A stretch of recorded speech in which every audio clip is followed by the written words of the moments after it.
La décision de remboursement partiel d'un préservatif, prise par la ministre des Solidarités et de la Santé Agnès Buzyn, est importante. Tous les moyens de prévention sont désormais pris en charge et c'est un signal très positif. Mais encore faut-il que le préservatif soit bien prescrit et bien utilisé. Passer par une consultation médicale peut permettre d'aborder tous les aspects de la santé sexuelle, de parler du dépistage, et en cela c'est une très bonne chose.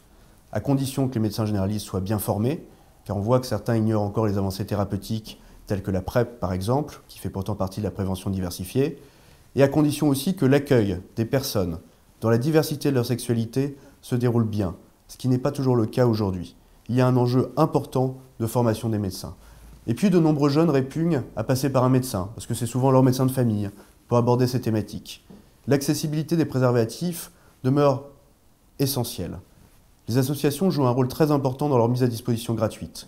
Renforcer leur stock, prévenir les ruptures de stock, comme on a pu en connaître l'année dernière en Île-de-France, sont aussi des enjeux prioritaires.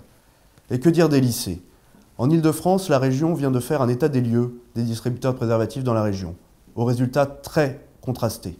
Certains établissements en mettent à disposition à l'infirmerie gratuitement, d'autres alimentent encore les distributeurs, et dans d'autres, il n'y a tout bêtement plus de préservatifs à disposition.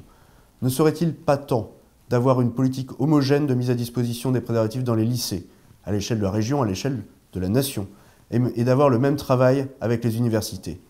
Et puis avoir accès aux préservatifs, c'est bien, le maître, c'est mieux. La loi sur les cours d'éducation à la sexualité en milieu scolaire n'est aujourd'hui pas totalement appliquée. Il y a des manques et les associations comme le CRIPS, qui intervient dans beaucoup de lycées de CFA avec le soutien de la région Île-de-France, ne peut seul y répondre, surtout sans moyens supplémentaires.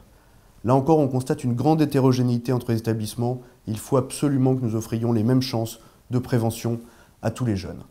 Alors la réponse du gouvernement, bien qu'essentielle, finalement pointe beaucoup de lacunes du système de prévention et montre le chemin qui reste à parcourir.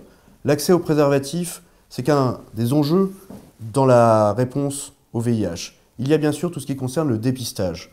Aujourd'hui, 49% des personnes qui découvrent leur séropositivité le font à l'occasion du premier test VIH qu'elles font de leur vie. Il y a cet enjeu qui est essentiel.